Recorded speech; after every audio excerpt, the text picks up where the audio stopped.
அலுவலகத்திற்கு சம்பந்தமில்லாத புரோக்கர்கள், வெளிநபர்கள் மூலம் லஞ்சம் பெறப்படுவதாக கடலூர் லஞ்ச ஒழிப்பு போலீசாருக்கு ரகசிய தகவல் கிடைத்தது.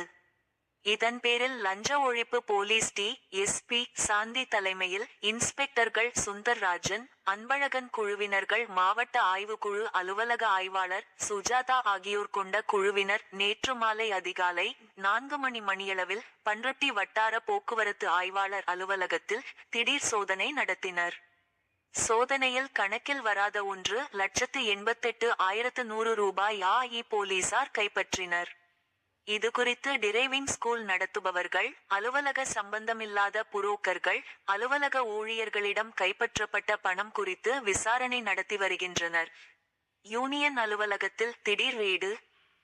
தீபாவளி பண்டிகை நெருங்குவதை தொடர்ந்து தமிழகம் முழுவதும் உள்ள அரசு அலுவலகங்களில் பரிசு பொருட்கள், அன்பளிப்புகள் பெறப்படுகிறதா என லஞ்ச ஒழிப்பு பிரிவு போலீசார் திடீர் சோதனை நடத்தினர். தூத்துக்குடி மாவட்டத்தில் லஞ்ச ஒழிப்பு பிரிவு டி.எஸ்.பி. பீட்டல் பால்துரை தலைமையில் கோவில்பட்டி யூனியன் அலுவலகத்தில் நேற்று திடீரென சோதனை நடத்தப்பட்டது. யூனியன் அலுவலகத்தில் உள்ள ஒவ்வொரு அறைகள் மற்றும் இன்ஜினியர் பிரிவு அதிகாரிகளிடம் அவர்கள் சோதனை நடத்தினர். 3 நேரத்திற்கும் மேலாக நடத்தப்பட்ட சோதனையில் அலுவலகத்தில் இருந்து எதுவும் சிக்கவில்லை. மேலும் அலுவலக வளாகத்தில் நின்ற நபரிடம் இருந்து 29,000 ரூபாயை பறிமுதல் செய்தனர்.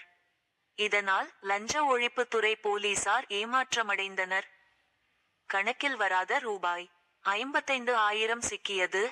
நாகை மாவட்ட பத்திர பதிவு அலுவலகத்தில் தீபாவளி பண்டிகை வசூல் நடப்பதாக லஞ்ச ஒழிப்பு துறை போலீசாருக்கு தகவல் கிடைத்தது. அதையடுத்து நேற்று மாலை லஞ்ச ஒழிப்பு துறையினர் பத்திர பதிவு அலுவலகத்தில் திடீர் சோதனையில் ஈடுபட்டனர். அப்போது ஆவண காப்பறையில் மறைத்து வைக்கப்பட்டது மற்றும் புரோக்கர் பிரகாஷிடம் இருந்து 55,500 ரூபாயை பறிமுதல் செய்தனர். தொடர்ந்து மாவட்ட இணை பதிவாளர் கவியரசனிடம் விசாரணை நடத்தி வருகின்றனர்.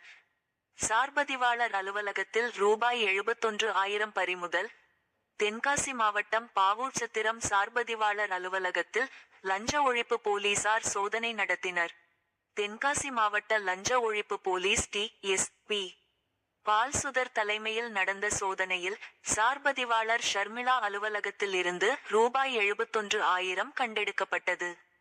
கணக்கில் வராத அந்த தொகையை போலீசார் பறிமுதல் செய்தனர். மேல் விசாரணை நடந்தது.